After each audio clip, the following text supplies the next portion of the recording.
The fourth season of Re:Zero has had its premiere date announced, and in this video I'm going to talk about what you can expect from this new season, both the good and the bad. Let's go to the video. The news, everything that's been confirmed. Re:Zero Season 4 was officially announced on March 26, 2025, right after the broadcast of episode 66, the final episode of Season 3. They didn't even wait a week. Kadokawa and White Fox went straight to the point, and the information that came with that announcement is generous. The premiere is set for April 8, 2026, landing in the spring season of the Japanese anime calendar. The season will have 19 episodes total, split into 2 consecutive cours. The first cour, called the Arc of Lost Soshitsuhen, runs from episode 1 to 11, starting April 8. After roughly a 2-month break, the second cour, called the Arc of Reclamation Dakenhen, picks up with 8 more episodes starting August 12, 2026. What's interesting here is the format. Re:Zero has been using the split core approach since Season 2, but this time the two halves have names that already say a lot about what's going to happen. Lost, Reclamation. If you have any familiarity with what Arc 6 delivers, those titles will make a lot of sense. Crunchyroll confirmed during Anime Expo 2025 that they'll be simulcasting the season alongside Japan, the same way they've handled previous seasons. And Abema is setting up an exclusive Re:Zero channel starting April 3rd for a full marathon of the previous seasons ahead of the premiere. There's more. 2026 is Re:Zero's 10th anniversary. The franchise launched in April 2016, and Kadokawa announced 10 special projects to commemorate the occasion. We don't know all the details of those projects yet, but the timing is no coincidence. Season 4 arriving exactly on the 10th anniversary year is a very deliberate move. The staff, the team making it happen. One of the best pieces of news buried in the announcements is that the entire core team is back. Nobody changed seats. The studio is White Fox, which has been with Re:Zero since episode 1 in 2016. White Fox has a specific track record of fidelity to the works they adapt. They did Steins Gate as well, and over the years they've built a very distinct visual identity for Re:Zero that would feel wrong in anyone else's hand. Continuity matters here. The director is Masahiro Shinohara, who took the helm in Season 3 and is staying on. He has a deep understanding of the series' emotional pacing. He knows when to let a scene breathe, when to cut, when the soundtrack needs to take over, and when silence does more work. Series composition is handled by Masahiro Yakutani, who has been with Re:Zero for years. Character design continues with Haruka Sagawa, who came on board in Season 3. Monster design is handled by Keitaro Chiba, also returning. Sound direction is by Jin Akutagawa.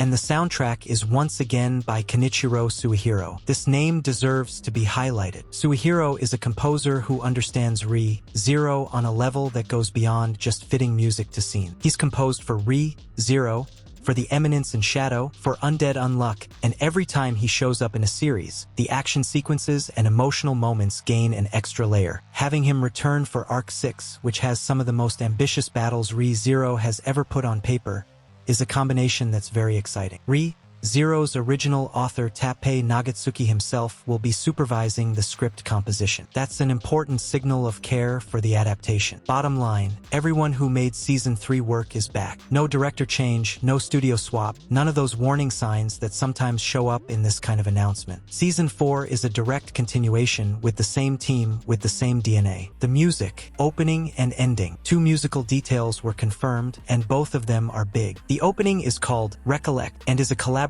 between Konomi Suzuki and Ashniko. Konomi Suzuki is a name with serious history in Re:Zero. She sang Redo, the Season 2 opening, which to this day is considered one of the most iconic anime openings of the past decade. The collaboration with Ashniko is a bet on a more contemporary and aggressive sound, which makes sense given Arc SIX's tone. The ending is called Ender Ember and is a collaboration between MYTH and ROID and TK from the band Ling to Zeit Sigur. Myth and ROID has done a Re:Zero ending before. Styx Helix from Season 1 is still one of the most emotionally devastating pieces of music an anime ending has ever delivered.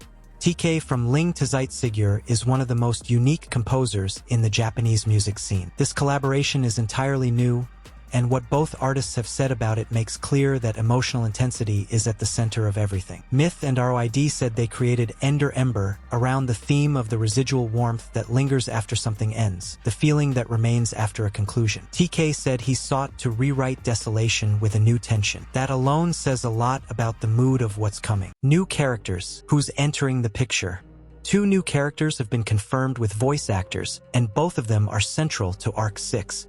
Shala is voiced by Fairuz AI, known for voicing Kikoru in Kaiju No. 8. Shala is the guardian of the Pleiades Watchtower. She's the one the characters are traveling to find in search of answers. Her appearance is that of an eccentric and exuberant girl, but the power she carries goes far beyond what anyone expects when they first meet her. Her relationship with Subaru is one of the most peculiar and emotionally complex threads of the arc. Reed Estrella is voiced by Tomokazu Sugita, one of the most veteran and respected voice actors in Japan, with credits that include iconic characters across dozens of franchises. Reed is the first Sword Saint, the legendary ancestor of the Estrella family, meaning the predecessor of Reinhardt himself, considered the strongest warrior in the world. Reed lived 400 years ago, but in Arc 6 the group will come face to face with him in a way that digs deep into the franchise's mythology.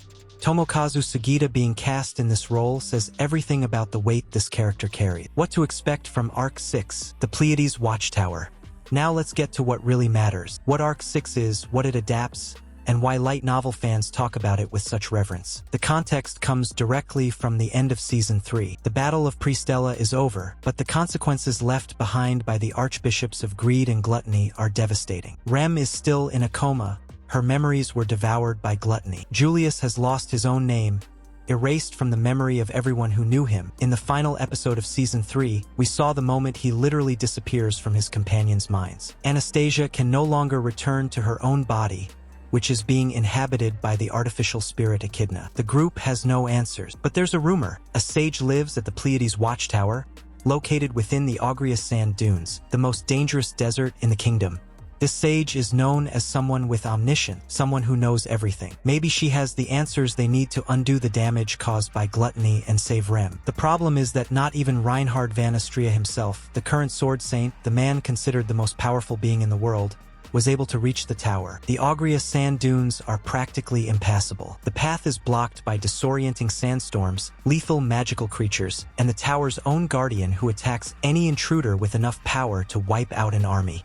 Subaru, Emilia, Beatrice, Ram, Julius, and a few others decide to try anyway. They bring Rem's unconscious body with them, and this is where Arc 6 begins. What they find inside the tower is far more than any of them expected. The tower isn't simply a library or an information point. It's a structure of trials, with floors that must be overcome in order to ascend. Each floor has a challenge, and the group will discover that the tower's rules create situations that Subaru's Return by Death ability makes absolutely unique and absolutely brutal. Because Arc 6 is, among other things, the arc where Re-Zero's central mechanic is pushed to its absolute limit. Return by Death has always been an ability that carried an enormous psychological cost for Subaru. Here, that cost isn't just emotional. The circumstances inside the tower create situations where death and restarting stop being merely painful and become existentially terrifying in ways the anime has never shown before. Subaru is going to lose something in this arc, not metaphorically, and having to relearn who he is, where he came from, what defines him, with the help of people who matter to him under conditions that make it nearly impossible, is the emotional core of everything. The antagonists. Gluttony has arrived at the tower. If the group thought reaching the tower would mean safer ground, Arc 6 has bad news. The 3 archbishops of Gluttony, Lybat Katos, Roy Alford, and Louis Arneb appear inside the tower. Gluttony is the sin that devours names and memories, and its bearers are some of the most creatively threatening antagonists Teppei Nagatsuki has ever written. They can take on the form of anyone whose name they've devoured, wielding those people's abilities and likeness. That makes every confrontation with them a tactical puzzle on top of a battle. And then there's Reed Estrella, the first Sword Saint who should have been dead for 400 years, is present inside the tower in a way that the anime will need to explain. Reed is considered by many light novel fans to be the most chaotically dangerous opponent in the entire arc, not because he's necessarily the most powerful in absolute terms, but because he's completely unpredictable and follows no conventional logic of combat or motivation. Tomokazu Sugita voicing him is exactly the right casting. Beyond that, the shadow of the Witch of Envy looms over everything. Zero has always used Satella as a distant presence, powerful, shrouded in mystery. In Arc 6, that presence gets closer than it ever has. Why this arc is special. Light novel fans who know Arc 6 tend to describe it in very specific terms. It's not the arc packed with the most battle. It's not the arc with the most political maneuvering or the most moving pieces on the board. It's the most personal arc. It takes Subaru, a character who spent entire seasons trying to be strong for the people he loves, trying to prove that he matters, trying to convince himself that he has worth, and puts him in a situation where all of that is questioned in the most radical way possible. Arc 6 asks, who are you when everything you use to define yourself is taken away? What's left? That's why the core names make so much sense. Loss first, reclamation after. It's not just about recovering Rem or undoing the damage caused by gluttony. It's about Subaru having to reclaim himself too. And Emilia has moments in Arc 6 that are going to surprise a lot of people who saw her as a more passive character in previous seasons. The tower demands that every member of the group face their own limits, and Emilia faces hers in a way that solidifies her as much a protagonist in this story as Subaru. Julius also has an arc here that light novel fans consider one of the best character development moments in the entire franchise. With his name devoured and erased from everyone's memory, Julius has to exist without the identity that always defined him. What he does with that is material the anime is going to have a lot to show. Not to mention that Arc 6 delivers revelations about Zero's deep mythology, about Flugel, about Satella, about the history of the world, that change your perspective on things we saw in previous seasons. It's the kind of arc that makes you want to rewatch everything from the beginning with fresh eyes. The Tottori collaboration and the 10th anniversary. One curious detail announced alongside Season 4, there will be an official collaboration with Tottori Prefecture in Japan. The Tottori Sand Dunes, the largest sand dunes in Japan, visually inspired the Agria Sand Dunes, the desert the group must cross to reach the tower. A special promotional artwork has already been released for this partnership, and more details about the campaign are coming. It's the kind of initiative that shows just how much Kadokawa is treating this season as a major event. This isn't just another season dropping, it's the 10th anniversary of one of the most respected Isekai franchises of the past decade being celebrated in full. What to expect from the animation? Arc 6 has several sequences that, if White Fox handles them with the same care they gave the most ambitious moments of Season 3, are going to be absolutely spectacular. The crossing of the Agria Sand Dunes is a completely new environment for the series, a hostile desert, visually unlike anything Zero has shown before. The tower itself, with its themed floors named after the stars of the Pleiades, is a location with enormous visual potential. The battles inside the tower involve matchups that light novel fans have been anticipating for years. Julius vs. Redistria is described by those who've read the source material as one of the best-written fights in the entire series, not for the spectacle of the action itself, but for what it means for Julius's development as a character. Emilia has confrontations here that are going to demand as much from the animation team as the most demanding battles of Season 3. And Subaru, Beatrice, and Meili together in a situation that I'm not going to elaborate on beyond that. With Kenichiro Suehiro on the soundtrack and the same director who delivered the most impactful moments of Season 3, the execution potential is very high. The first screening of Episode 1 took place at Luca Comics and Games in November 2025. Nobody who was there leaked details beyond confirming that the hype is completely justified. Conclusion. Zero Season 4 premieres April 8, 2026, with 19 episodes split into 2 cores. White Fox, Masahiro Shinohara, Kenichiro Suehiro, the full team returning. Opening with Konomi Suzuki and Ashniko. Ending with MYTH and ROID and TK from Ling to Zeitziger. Shala voiced by Fairuz AI, Redistria voiced by Tomokazu Sugita. Crunchyroll confirmed for simulcast. And an Arc 6 waiting, the Memory Gallery, the Pleiades Watchtower, and a Natsuki Subaru about to face the most devastating trial of his life. If you're not hyped for this, I genuinely don't know what would do it for you. If this video helped you understand what's coming, drop a like and subscribe to the channel. Comment down below. Did you read Arc 6 in the light novel, or are you going in completely blind? I want to know who's going to suffer more. See you in the next one.